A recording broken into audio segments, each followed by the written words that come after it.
of the people here are people from my hometown in Kreitenberg. That was taken in 1944, and we arrived to our feet. And where did you take this book out of, this picture out of? This picture was taken out from the album, the Auschwitz album that we had. The same book that you and your sons went to buy? Yes. That we were talking about earlier? Yes. Mm-hmm. Some people I recognize, but I really don't know their names, but I recognize them from that time. This is also a picture from the same album, from the Auschwitz album, and these are the men that were separated, and these people are all from my hometown. This here is my older brother, right here, which did not survive the Holocaust. Tell us his name again. His name is Yitzhak, we call him. This here is my father. And this here, you can see this here, is my youngest brother. You can barely see him. He was standing up on a rock, so you can be elevated a little bit, so you can see him a little bit.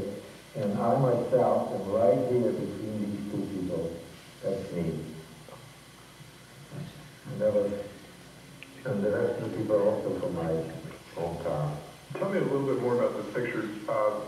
Did your father have a beard normally? No, he did not have a beard. No, he didn't. Because it looks like some of the men have been shaved. Particularly the men next to you. Yes, yes. And some people have beards, some look like they wouldn't shave, but no, he didn't have a beard, no. And your brother, Yitzhak, didn't have a beard either? No, he didn't have a beard. And you were in line? Did you standing in rows? We were standing in rows, yeah, to be transferred into the what area they were taken out. I guess at that time they were taken out to get out of our clothes and go to the showers and change into the uniform that they gave us. Work uniform. Did you have any idea the picture was being taken? No, nobody knew that until after the war. Some woman found it and they published it. All books beside.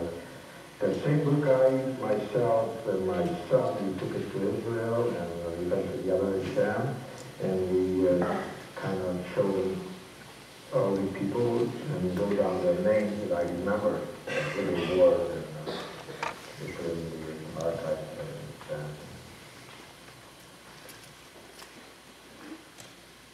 The issue about the beard is that religious men, Jewish men, had beards typically in that time, but they weren't that overly religious to that sense where they had beards.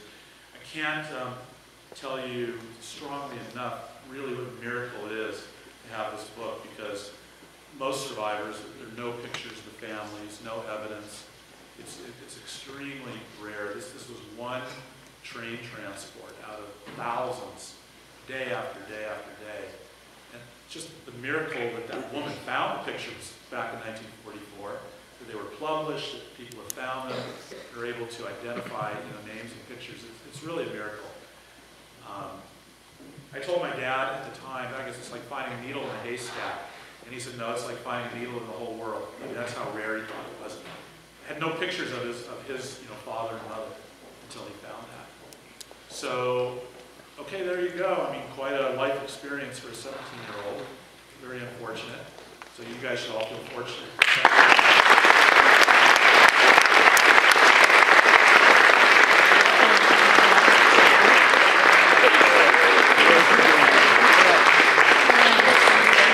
Thank you to all of you for your interest in this. It's really nice to see that people are interested. And if you have any questions, I can try to answer them for as much time as we have, or as much interest as there is. His twin sister decided to go with her mother when they had the selection. There was kind of a scene there. So she went with her mother, and they were taken to the gas chamber, most certainly. The The little sister, the one little sister, the one who was in the photograph. That's the one sister. No, it's not his twin. It's the twin of his younger brother, Joe, who also survived. His younger brother, Joe, twin sister. Okay.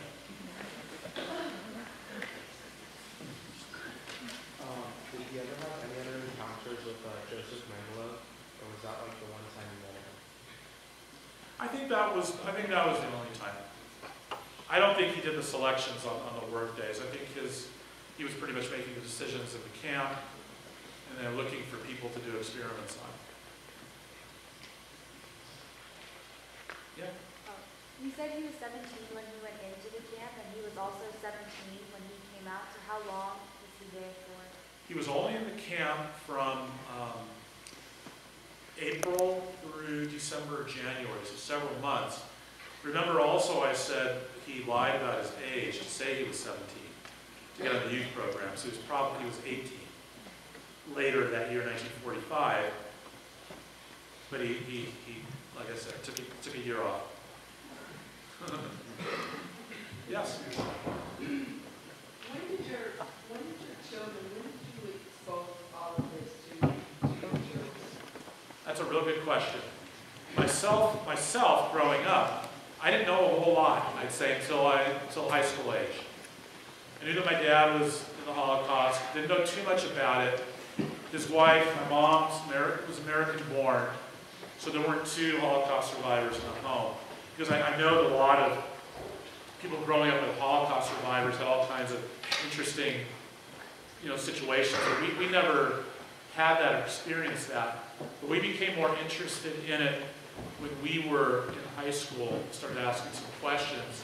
And then actually when the book was found, that's when he really opened up. He didn't talk about it that much. He pretty much kept it to himself. But after that, he really opened up, told his whole story, agreed to be interviewed, started talking to classes and such. With my kids in our family, they became conscious of it, I think, at a much younger age. We talked about it, explained what happened. I mean, they had questions about the tattoo on my dad's arm, or about his finger, which is a little bit odd because he actually sliced his finger when they were leaving the camp trying to steal some sugar or some food object that he didn't have surgery on until a lot later. So we explained it, we talked about it in our family. I'd say, what would you say, Ben? Yeah, Ben's known about it since he's been young, and maybe got a lot more of the stories as he got older. That's a good question. Yes? Whatever happened with Joe and Sam, they moved to California? Joe and Sam also came out to California, 3 brothers, very close, very tight-knit family. Each of the 3 brothers had 3 sons. So in my generation of 9 boy Kreitenberg cousins. And Sam passed away about, I'm going to say, 2 to 3 years ago. And Joe is still alive. In fact, I almost brought him with me today. He was unable to make it. But yeah, they all had very nice lives and did well in Los Angeles. Okay. Oh, we have one more. Okay. I was wondering How old is Noah? How old is he? I sometimes have to think in my head because of his 2 birthdays. But he was born in 1927. What? why don't you explain 2 birthdays? Well, I did. No. He celebrates. When is his birthday? Well, his birthday is December 5th. He was born in 1927. So that would make him 85, 86, 86. So it was interesting. I'll tell you a good one on that. On his 50th birthday, I didn't know about it until his 50th birthday. How about that? On his 50th birthday, we decided to make a surprise birthday party for him. And I don't know if it was, well, it doesn't matter. We were going to celebrate his 50th birthday. And he actually tells us, guess what, guys, I'm really 51. His birthday was the year before. Like, what are you talking about? So And I really didn't know this. He thinks it's funny too. And then probably no more than maybe 3 years ago, I don't know why or what this happened, but we have an interesting thing in our family. We have a lot of February birthdays. The girls are both born in February. Our dogs all have birthdays in February. My mother was born in February. And he tells us a couple, like maybe 3 years ago, he goes, guess what, you guys? My birthday was really in February. Like, are you kidding? But so, who knows? That's what he says. Biologically, I guess he was really born in February of 1927, which means he probably have a birthday right about now. So, he was born in February 1927. I guess he's 87 years old. But on his official records, 86. So, that's a good one. Anybody else? Yes? After this horrendous experience, how was your father able to put it behind him and move on to a new life, and a good life, and raise a family? That's a really good question. A lot of just research and reading that I've done, a lot of Holocaust survivors have great difficulty with that. I think in our family, like I said, my mom was American born, so they didn't have that link. But I mean, if you asked him, he's a survivor. He just had to push ahead. I mean, there was a lot of luck, obviously, in who survived the camps and who didn't.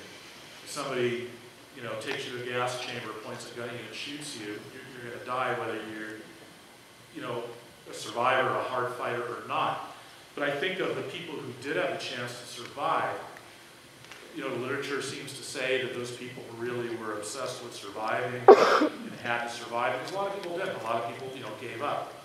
I mean, that's what he talked about a lot if you watch the film, was just forging ahead, trying to live, from day to day. And, survival was the key. In that interview, they asked him about being liberated. What was it like to be liberated?